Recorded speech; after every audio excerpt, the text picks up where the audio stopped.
Guten Tag und guten Abend. Buonasera. Ils refont la France sur RTL. Buenos dias. Namasté. Avec Vincent Parisot. Quel bonheur de les accueillir chaque vendredi soir sur RTL, et en même temps, ça fait du bien de temps en temps d'arrêter de se regarder le nombril et d'écouter un petit peu ce que disent les autres de nous. Et ils sont là pour ça, ces correspondants en France de grands médias européens et étrangers. Ils viennent poser leur regard, leur diagnostic, faire leurs commentaires sur notre actualité et nous aider à comprendre comment va la France en cette fin janvier 2025.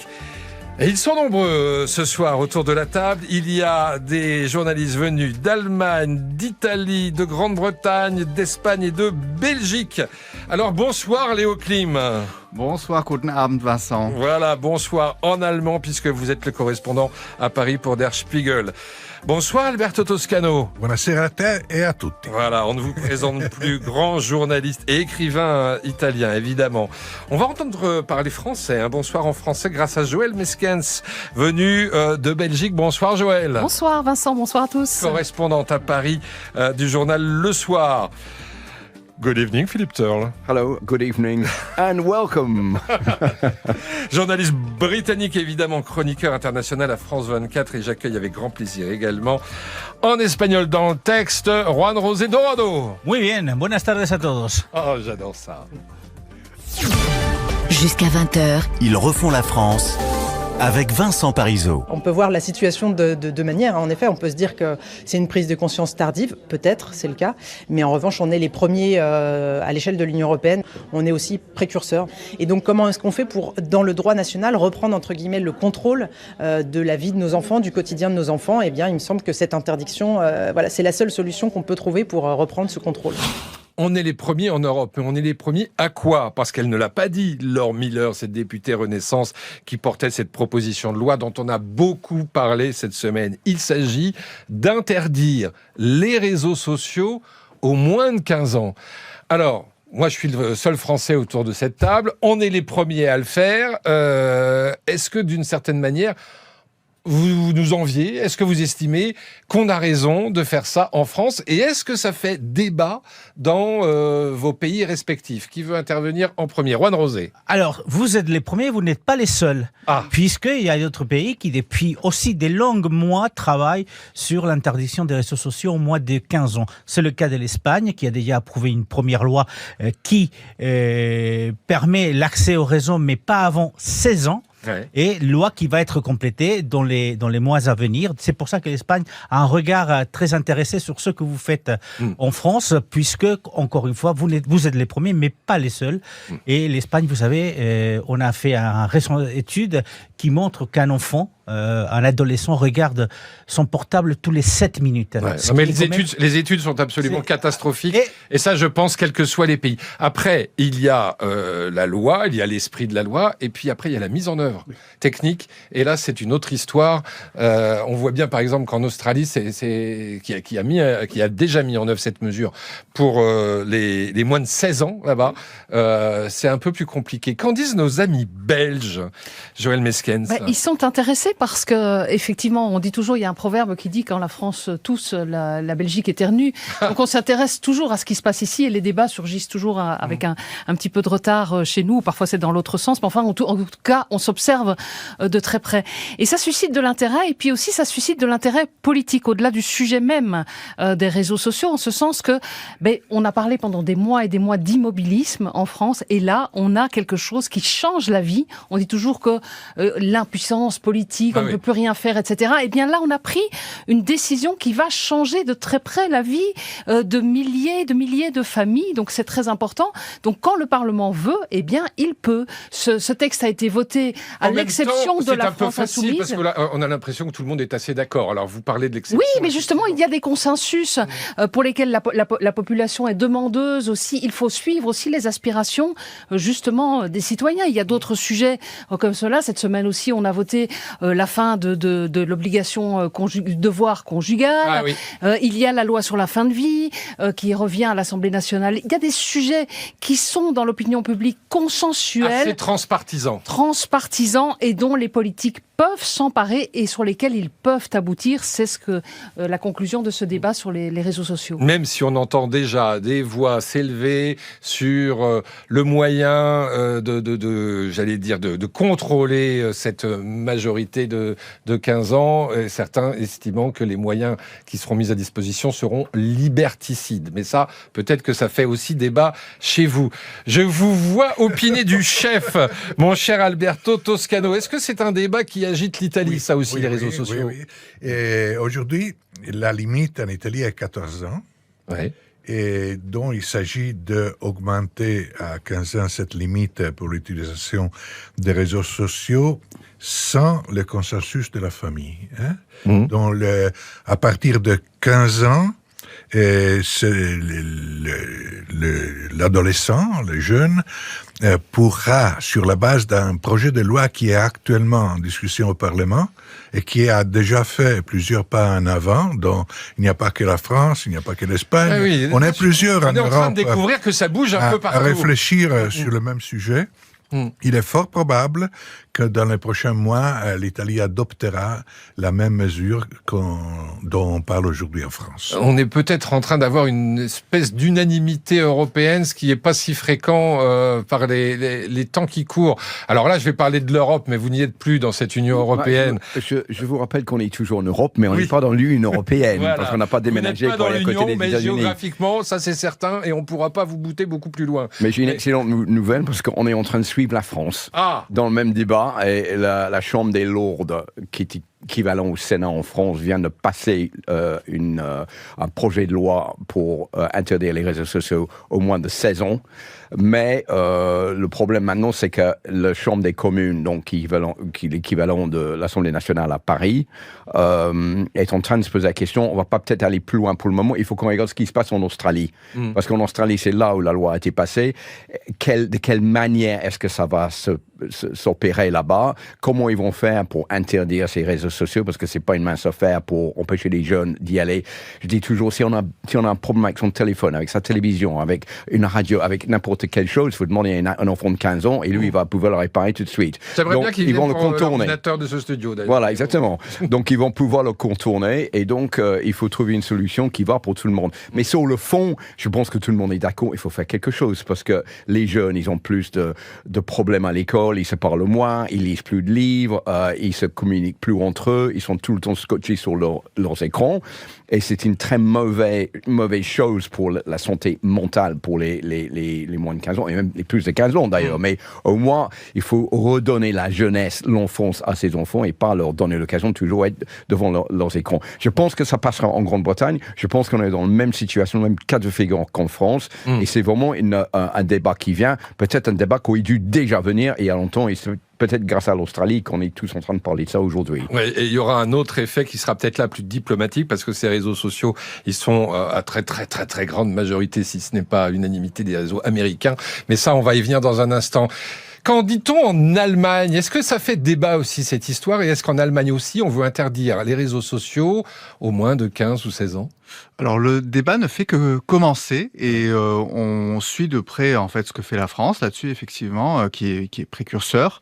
Moi j'ai l'impression là dans notre débat qu'on est on est quand même un peu des vieux là qui parlons de choses qui nous concernent pas puisque on veut interdire les réseaux sociaux à des jeunes et alors c'est consensuel parmi ceux qui sont pas concernés par l'interdiction comme par hasard. C'est sûr que quand on écoute si on va faire des micro-trottoirs, comme on dit, à la sortie des collèges. Voilà. La grande question sur eux, c'est surtout de savoir comment ils pourront détourner cette interdiction, parce que la triche, c'est un sport national, et pas seulement en France. Ils vont y arriver. De toute façon, en Australie, c'est quand même assez mitigé. C'est-à-dire que, bien sûr, quelque part, l'addiction aux réseaux sociaux, c'est un peu comme le tabac, l'alcool, les drogues.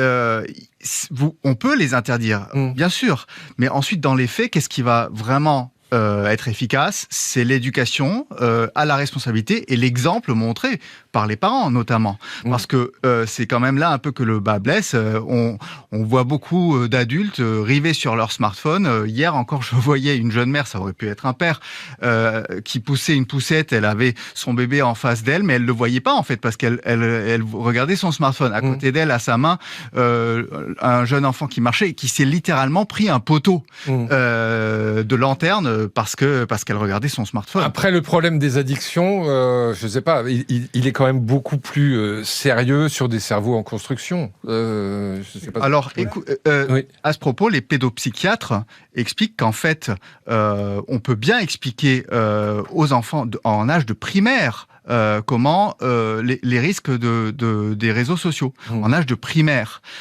Et après, les ados, il y a des expériences là-dessus. Donc vous dites plus l'éducation Absolument. Que l'interdiction. L'interdiction en général est là pour être contournée. Paolo. Oui, là, il faut Alberto. parler aussi de la responsabilité de la famille, à mon sens, parce que la famille a un rôle déterminant dans l'éducation. Enfin, les parents, ils y sont sur les réseaux sociaux.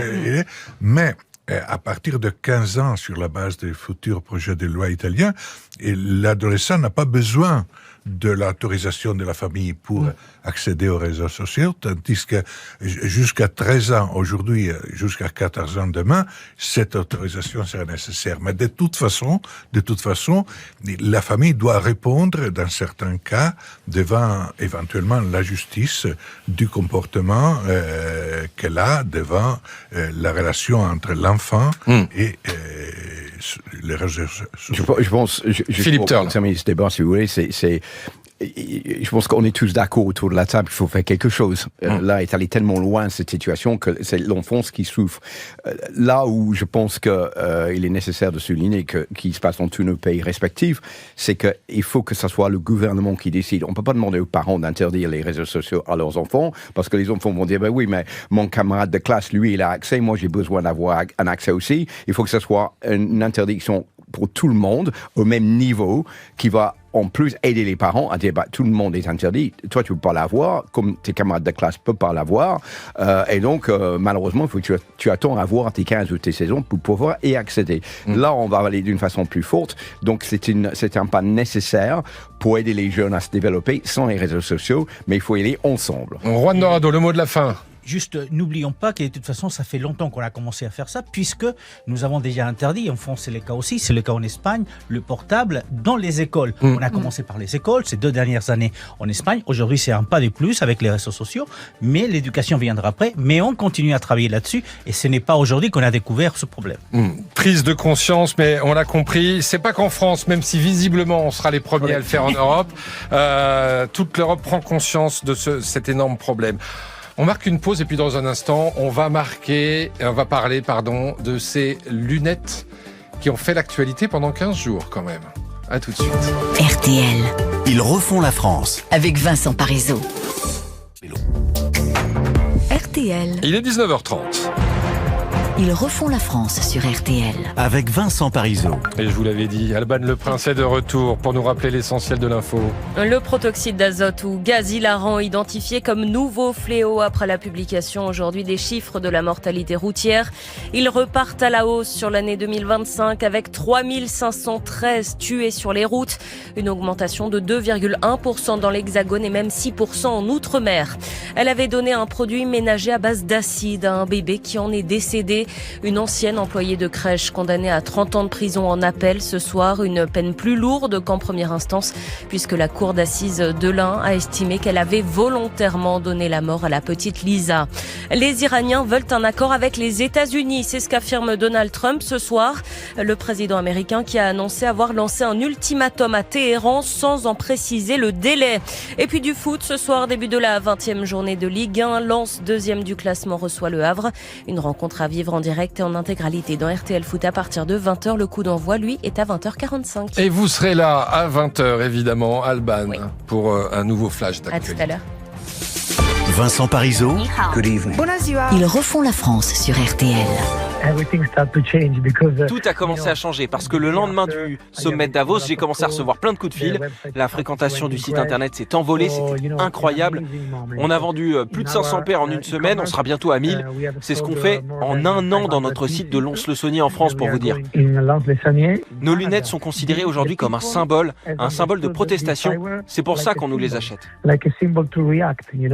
Nos lunettes sont considérées aujourd'hui comme un symbole, le symbole de la protestation. Ce monsieur s'appelle Stefano Fulci, il est le directeur général d'Invention Tech en fait ce sont les lunettes fabriquées par Henri Julien. C'est une marque, c'est le propriétaire italien d'une marque française parce que ces lunettes, elles sont fabriquées en France, les lunettes du président Macron à Lons-le-Saunier plus précisément. Le cours de bourse a monté de 16%. Ces lunettes sont le symbole d'une certaine manière de la résistance. Et je sais que ces lunettes, alors c'est on va dire l'effet Top Gun d'Emmanuel Macron, elles ont fait beaucoup de bruit à l'étranger et notamment outre-Manche, je crois, Philippe Turle en Angleterre. C'est exact. For sure, comme on dit. For sure. Voilà, for sure. Ça a été même à la une du très célèbre journal The Times mardi matin avec une photo d'Emmanuel Macron avec un nouveau mot, le Macroning. Que tout le monde utilise maintenant pour décrire une façon de parler. Donc, je dirais même que Emmanuel Macron fait autant de succès avec ses lunettes que Kate Middleton a fait avec un nouveau robe ou une paire de chaussures qui sont en rupture de stock immédiatement après. Je sais que pour acheter une paire de lunettes, le site a craché, il n'y avait aucun moyen d'aller dedans pour les commander. C'est quand même pas donné, 659 € la paire. Ah oui, mais donc, mais quand on veut, le prix n'a pas d'importance. C'est le prix de la qualité, comme on dit. Alors, c'était, parce que ça, il a retiré ses lunettes après 2 semaines de buzz, mais j'ai envie de dire quand même, à la base, c'est un buzz involontaire, parce qu'il souffrait d'une forme de conjonctivite, en fait, des vaisseaux qui avaient claqué dans les yeux. C'est vrai que c'était très compliqué de pouvoir le regarder de face, mais du coup, l'occasion a fait le larron, et il est devenu comme ça le symbole de la résistance à Trump. Et même Donald Trump a fait référence à ça en disant il a voulu jouer les durs à cuire avec ses lunettes. C'est quand même incroyable cette histoire. Comment vous analysez tout cela, Léo Klim venu d'Allemagne ? Alors moi je dirais que c'est vraiment du Macron pur jus, mais c'est aussi très français de faire d'une nécessité une vertu, je crois, on dit. Hein, donc transformer une adversité en opportunité. Et là, on peut vraiment comparer directement avec l'ancien chancelier allemand Olaf Scholz. C'est ce qu'on a beaucoup fait en Allemagne, parce que lui, il avait eu le même problème à l'œil. Ouais. Et à l'époque, il avait eu un cache-œil comme un pirate. Ah, c'est intéressant. Et ça, donc en termes d'image, en termes de RP, ça n'avait pas été très très bien utilisé. Alors que là, pour ensuite un discours important du président Macron dans un moment important pour l'Europe, donc son sujet de prédilection, ça a très très bien marché pour marquer des points. Il a marqué des points à l'étranger, c'est évident, mais même en France, ces sondages sont remontés et il a réussi. Par cela. Ah mais ça c'est intéressant. En Allemagne, vous avez eu... C'est vrai qu'on n'imagine pas tellement Emmanuel Macron avec un style Moshe Dayan finalement. Hein, voilà, c'est ça. Lui, il a mis... Comme on avait porté Jean-Marie Le Pen. Et comme on avait porté à un moment Jean-Marie Le Pen.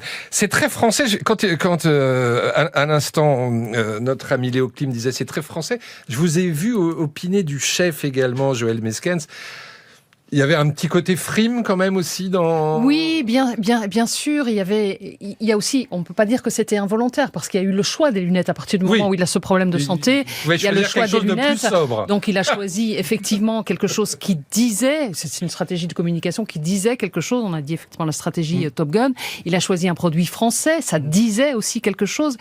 Mais attention, parce que comme ça dit bien son nom, une paire de lunettes, c'est un accessoire. Et dans le débat politique aussi, c'est un accessoire. Et cet accessoire peut se retourner aussi contre lui. Parce que s'il ne signifie pas à long terme qu'il a marqué des points contre Trump, on se souviendra de ces lunettes et cela reviendra comme un boomerang lui revenir à la figure. Et en fin de compte, où Macron a gagné des points et personne n'en a parlé ou peu, c'est pas tellement sur les lunettes et sur son discours offensif, parce que le discours de Davos qui était le plus offensif, c'était celui du Premier ministre canadien, c'était pas le sien. Et en revanche, Macron a été très efficace en Europe en envoyant des soldats, une quinzaine de soldats au Groenland. Et c'est là qu'il a marqué des points et qu'il a participé à la reculade de Donald Trump. Alberto Toscano, maintenant qu'il les a enlevées, elles vont lui manquer, ces lunettes? J'ai toujours pensé que la communication fasse partie partie intégrante de la politique d'Emmanuel Macron. Et ces choses qui étaient déjà vraies, à mon sens, avant, aujourd'hui, elle l'est d'une façon que tout le monde peut voir sans besoin de lunettes. Parce que j'imagine que le bureau communication de l'Élysée a longuement réfléchi, et je vais rejoindre ce que Joël vient de dire, au sujet de cette géniale stratégie de changer les lunettes pour faire un discours important devant une platée planétaire. Et voilà qu'un président qui n'a pas de majorité au Parlement, qui fait 2 réformes de retraite sans arriver à faire appliquer une seule de ces réformes de retraite, après avoir paralysé pendant des années son pays, arrive à retrouver de la popularité grâce à quoi? Grâce à un gadget. Gadget, les lunettes, et gadget de la communication. C'est fou, c'est fou. Et en même temps, ça dit beaucoup de l'époque dans laquelle on vit quand même. Ah oui, ça dit énormément. Et pas seulement de la en France. politique actuelle. Ouais. Et que vous sachiez que cette fois-ci, vous n'êtes pas les premiers, comme pour les réseaux sociaux, puisque un mois auparavant, le Premier ministre espagnol, qui ne porte pas des lunettes du tout, est allé comparaître devant une commission parlementaire pour la corruption du Parti socialiste. Et qu'est-ce qu'il a sorti? Des lunettes. Et il a mis des lunettes. On l'avait jamais vu avec des lunettes. Et pourquoi il a mis des lunettes? Parce qu'apparemment, il avait besoin de lire avec des lunettes, mais on l'a jamais vu avec des lunettes. Et d'ailleurs, on s'est dit, pendant une semaine, on n'a parlé que de ça. Donc c'est vrai que c'est un accessoire, c'est vrai que c'est une stratégie politique, mais cette fois-ci, il a choisi des lunettes françaises aussi, parce qu'il a pris du Dior Homme vintage, des lunettes qu'il avait achetées à 250 €, donc pas 650 comme Emmanuel Macron, dans une optique, un opticien vintage. Et donc, ils ont eu un énorme succès. Mais le mieux, c'est ça, c'est les stratégies de communication. Pendant une semaine, nous n'avons parlé que de lunettes. Et nous, on va arrêter d'en parler. Une dernière chose que je voulais vous dire, c'est que j'ai eu un de mes contacts en Grande-Bretagne cette semaine qui me dit, quand vous regardez Keir Starmer, qui est tellement ennuyeux, c'est plus intéressant de regarder de la peinture qui sèche. Quand on voit Emmanuel Macron avec ses lunettes, eh ben ça, c'est de la classe. Il est tellement ennuyeux que Starmer, c'est plus intéressant de regarder de la peinture qui sèche. On retiendra celle-là quand même. Allez, une courte pause. Et puis dans un instant, toute autre chose. Et ça aussi, ça fait l'actualité. Et ça a tenu en 3 lettres, l'actualité aux États-Unis et pas seulement. À tout de suite. RTL. Ils refont la France. Avec Vincent Parisot. Jusqu'à 20h. Ils refont la France sur RTL. Vincent Parisot. Avec nos amis correspondants, par exemple, à Paris pour Der Spiegel, journal allemand, avec Léo Klim. Bonsoir Léo, rebonsoir. Avec Alberto Toscano, journaliste écrivain italien. Avec Philippe Turp pour la presse britannique, chroniqueur à France 24. Avec Juan José Dorado pour la presse espagnole. Je disais, l'actualité, elle a aussi tenu en 3 lettres. ICE, I-C-E. Mais pas seulement en France, y compris en Italie. Écoutez le maire de Milan, Giuseppe Sala. C'est un problème. On parle d'une milice qui tue, qui entre chez les gens en signant elle-même ses propres autorisations, vous comprenez? Il est clair que ces agents ne sont pas les bienvenus à Milan, cela ne fait aucun doute. Et je me pose la question, est-ce que pour une fois on ne pourrait pas dire non à Trump? Est-ce que pour une fois, dire non à Trump? Voilà ce que nous dit le maire de Milan, Giuseppe Sala. J'imagine que vous le connaissez. Oui, Giuseppe Sala est un maire d'opposition par rapport au gouvernement. La politique italienne est faite actuellement de plein de polémiques. Est-ce que vous pouvez nous expliquer, cher Alberto, ce que viennent faire les policiers de l'ICE en Italie pour les Jeux Olympiques qui commencent la semaine prochaine? Et là, il y a un côté provocation de la part, j'imagine, des États-Unis.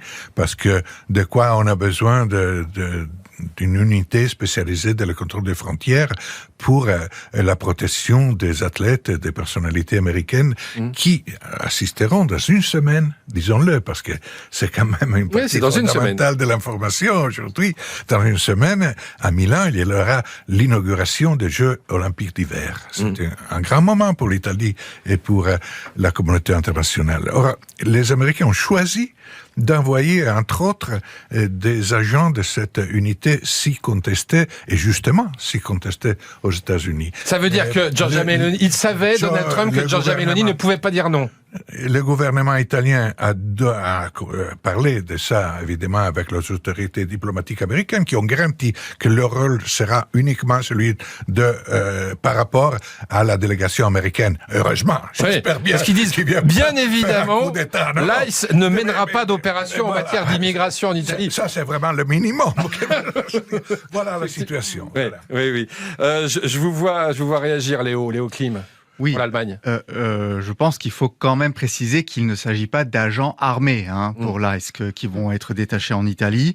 Ce sont des gens plutôt qui font du renseignement, des choses comme ça. Et il faut préciser aussi qu'il est habituel qu'il y ait des polices extérieures. Par exemple, à Paris 2024, c'était pareil. Les pays ont détaché des agents à Paris. Mais ça, c'est une police de l'immigration quand même. Alors, on est d'accord. Ici, c'est quand même autre chose parce que c'est l'ICE, parce que c'est effectivement cette police-là, c'est une milice en fait qui sévit au sein des États-Unis et qui est là pour qui sème la terreur en fait. Et une milice qui sème la terreur, c'est malheureusement le symptôme d'un régime antidémocratique. Alors justement, qui sème la terreur, je vous propose de réécouter parce que on l'a beaucoup entendu, notre star nationale du basket, Victor Wembanyama, basketteur des San Antonio Spurs, qui s'est exprimé sur cette question cette semaine. Je trouve ça fou que certaines personnes puissent donner l'impression ou laisser entendre que le meurtre de civils puisse être acceptable. C'est terrible. Je sais que je suis un étranger, je vis dans ce pays, donc oui, je suis inquiet. Voilà, effectivement, réaction parce que 2 morts en une dizaine de jours aux États-Unis, dans le Minnesota, à Minneapolis. Ça a fait évidemment le tour du monde. On a eu le sentiment que Donald Trump levait le pied, mais ce matin encore, vous l'avez peut-être entendu, il a de nouveau chargé la dernière victime en expliquant que c'était un fauteur de troubles, tout ça parce qu'il y avait une vidéo qui le montrait visiblement en train d'échanger un petit peu plus que des paroles avec des policiers. Déjà, la première chose, c'est que c'est vraiment courageux de la part d'un sportif français, comme il dit, étranger aux États-Unis, de prendre la parole parce qu'on sait comment ça se passe aux États-Unis quand vous n'allez pas dans le sens d'un certain nombre de personnes. Donc, c'est très courageux. Après, effectivement, c'est la technique de Donald Trump. Il a toujours... Le chaud et le froid, vous voulez dire ? Le chaud et le froid, mais aussi, il a toujours accusé les autres de tout et de rien. Donc, c'est sa technique, il a toujours fait comme ça. Du côté espagnol, on a été très surpris, effectivement, du fait que ça soit le ICE qui aille à Milan, mais comme Léo l'a signalé, lors des Jeux Olympiques, nous avions de la police des frontières espagnole qui était dans les aéroports français. Et qui était armée. Mais c'est vrai que la polémique qui a été ouverte avec ces 2 assassinats laisse un peu perplexe par rapport à ce choix qui aurait pu effectivement être changé et puis avoir envoyé une autre unité moins polémique que celle de l'ICE. Espagne et France, il y a une frontière commune, donc c'est bien compréhensible qu'il y ait... Non, mais qu'il y ait des polices d'autres pays, ça c'est tout à fait normal dans les Jeux Olympiques, dans les mondiaux de foot, etc. Ça c'est tout à fait normal. Mais c'est vrai que le choix politique de maintenir l'ICE à Milan, c'est une équivocation vraiment de la part de l'Italie et de la part des États-Unis. Joël Neskens. Oui, c'en est une, et je trouve qu'il faut s'interroger aussi sur notre absence de réaction par rapport à tout ça. Effectivement, il y a quelques personnalités. C'est ce que dit le maire de Milan. Est-ce qu'il y aura quelqu'un qui va dire non à Trump ? Est-ce qu'il y a quelques personnalités bien connues, effectivement, qui prennent la parole et qui s'élèvent contre cela, mais où est la rue ? Il n'y a pas de manifestation. Pourquoi ne menace-t-on pas Trump aussi de représailles contre le mondial de football? Il y a des moyens, non, on lui passe tout et on réagit pas, on est effrayé, on n'arrête pas d'entendre autour de nous, y compris en France, où d'ailleurs il y a aussi des polémiques avec la société Capgemini, qui a aussi collaboré avec ICE. Donc on s'indigne, mais on ne fait rien. Alors on s'indigne, beaucoup s'indignent, et puis certains, quand même, et ça on le voit aussi sur les réseaux sociaux, soulignent que Donald Trump, il a des résultats en matière de lutte contre l'immigration. Je ne sais pas si c'est un discours qu'on entend aussi, même si c'est pas le discours dominant en Grande-Bretagne, Philippe Turle. Oui, c'est un discours qu'on entend bien évidemment, comme partout. Il faut voir ce qu'on dit comme succès. Quand Donald Trump a été élu en disant, alors il a répété des centaines de fois, on va arrêter des meurtriers, des dingues qui sortent des asiles, des fous, les tueurs d'enfants, etc., qui viennent tous chez nous. Bon, la plupart des gens qui sont arrêtés, c'est le nounou du coin, c'est celui qui travaille dans un restaurant qui est parfaitement intégré dans la société américaine, mais c'est pour faire du chiffre. C'est pour faire du chiffre. Et arrêté avec son père, dont 3 000 arrestations par jour, il faut faire. Donc, ça passe pas dans pour les Britanniques, on dit non, c'est pas possible. Et deuxième chose, je suis désolé, mais je pense que Donald Trump n'a pas du tout changé. Ouais. Sur le fond, il va continuer comme il fait. Il a reculé un petit peu parce qu'il voit que les mesures par ICE sont pas acceptables pour la plupart des Américains. Donc là, il change un peu de registre, mais sur le fond, il reste fidèle à ses idées.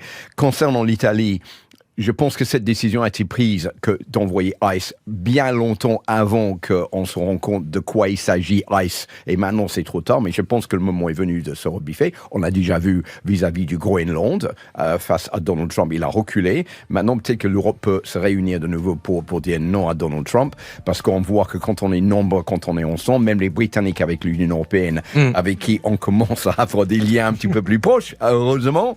Et peut-être avec les Canadiens également. Face à Donald Trump, ça peut marcher. Allez, une courte pause et puis dans un instant, une hypothèse, tiens. Un smicard à l'Élysée. Pourquoi pas?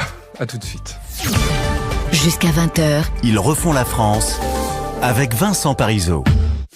Guten Tag und guten Abend. Buonasera. Ils refont la France sur RTL. Buenos dias. Namaste. Avec Vincent Parisot.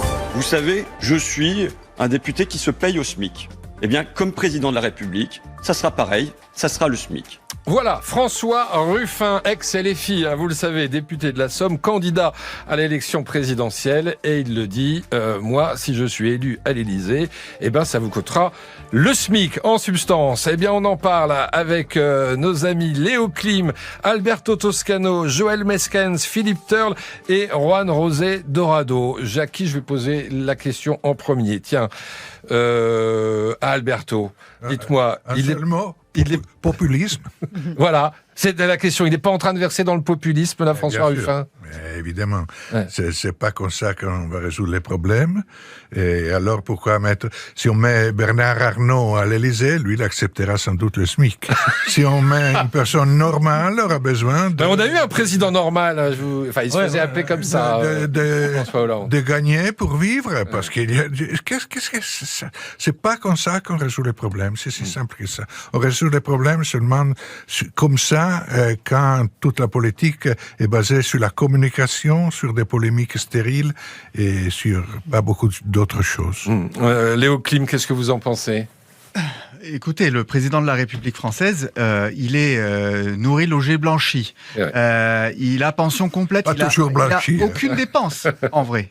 Il n'a aucune dépense. Non, même pas ses lunettes à 650 euros. Donc, on pourrait dire un simple argent de poche de 30 euros par semaine pourrait lui suffire. Donc, on pourrait imaginer qu'il n'est pas d'ailleurs de salaire du tout. Alors, je dis... Après tout. Voilà, je dis ça en riant. Parce que, en vrai, je pense qu'il faut quand même reconnaître. Le président de la République, il reçoit pas une rémunération pour son travail. C'est quelque part, et François Ruffin veut créer un symbole.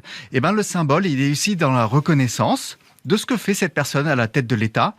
Alors, par exemple, vous vous faites rémunérer pour le fait d'être détesté par une grande partie de la population, de ne plus avoir de vie, d'être H24 en fonction. Donc ça, quelque part, c'est une reconnaissance de la nation aussi pour le rôle que vous jouez.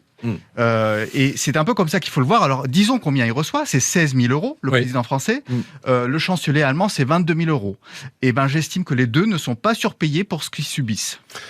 Tout en sachant, rappelons, qu'ils n'ont à peu près rien à payer. Logé, nourri, blanchi, transporté, enfin tout ce qu'il faut, évidemment, qu'ils ne payent a priori rien du tout. Est-ce que c'est un débat dans vos pays, ça, le prix, les salaires, président, Premier ministre, les salaires des politiques? En Espagne, on en parle de ça, Juan Rosé? Ça l'a été il y a quelques années à l'arrivée des Podemos au pouvoir avec le gouvernement de Pedro Sánchez ou le Pablo Iglesias, qui était vice-président du gouvernement et qui a dit « Nos députés vont gagner 2 fois les SMIC et pas plus ». 2 fois les SMIC. Bon, ça n'a pas duré très longtemps.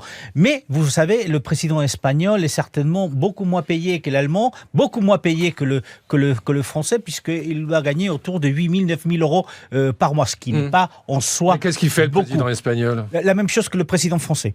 Exactement la même chose, puisque c'est le chef du gouvernement, pas le chef de l'État, parce que nous avons un roi, mais c'est lui qui a tous les pouvoirs. Le Premier ministre, en fait. La seule chose, le Premier ministre, la seule chose, c'est qu'effectivement, à ses salaires de 9 000 euros bruts par mois, il cumule le salaire des députés, puisqu'il est député aussi. Donc, c'est un petit avantage. Mais au-delà de ça, la proposition de Ruffin, elle n'est pas plus dangereuse ou plus populiste que celle d'Emmanuel Macron, quand il a dit qu'il fallait enlever les chauffeurs aux anciens ministres ou un certain nombre d'avantages en nature qui étaient donnés aux anciens présidents de la République. Donc effectivement, c'est pas une question de rémunération, c'est juste une façon de marquer le coup et de dire, ben voilà, il va falloir faire des efforts, même s'ils sont minimes, on les fait. Combien il est payé qu'un Starmer qui est pas aussi intéressant qu'une peinture qui sèche? Il a à peu près le même salaire que Emmanuel Macron, ça va dans les 16 000 ou 18 000 euros par mois, je ne sais plus exactement comme c'était, mais j'ai fait une comparaison aujourd'hui. Mais il y a des débats en Angleterre qui disent qu'en fait, le Premier ministre n'est pas payé assez. Il faut augmenter son salaire pour le travail qu'il fait. Il est très peu payé. Quand on considère son salaire par rapport à ceux qui travaillent pour les grosses entreprises, les chefs d'entreprise, etc., qui gagnent des millions, le chef d'État gagne pas beaucoup de choses. Donc je trouve Est-ce que c'est pas une des explications d'ailleurs de la crise de niveau des politiques qui est souvent mis en cause? Oui. Mais je trouve que le débat de François Ruffin, c'est vraiment un débat à 2 balles, juste pour susciter l'émotion des Français, mais ça n'a pas de sens. Un débat à 2 balles, c'est le... Oui, et c'est ravageur, en fait. C'est ravageur parce que c'est pas innocent. Ça crédite l'idée que les politiques sont surpayés, ne font rien pour les gens, etc. Or, c'est faux. Ce qu'il faut peut-être, pas une rémunération exorbitante, mais plus de transparence. C'est ça qui manque à la vie publique aujourd'hui, et pas des montants de rémunération, c'est des contrôles. Et au clim pour l'Allemagne, un dernier mot? Non, mais il faut se détromper du fait. Personne ne devient président de la République française pour gagner de l'argent. C'est pas le motif. Le motif, c'est peut-être l'orgueil, l'ego et l'idée, parfois démesurée, de penser qu'on va pouvoir changer le cours des choses et qu'on sait mieux que les autres ce qu'il faut au pays. Merci. Et changer des lunettes. Ah bah oui, surtout à ce prix-là. Mais elles sont belles et elles sont françaises. Merci beaucoup. Léo Klim, Alberto Toscano, Joël Meskens, Philippe Turle et Juan Rosé Dorado. On refait la France ce soir et une fois de plus, c'était un bonheur. À la semaine prochaine. Dans un instant, l'info et la grande soirée foot. RTL.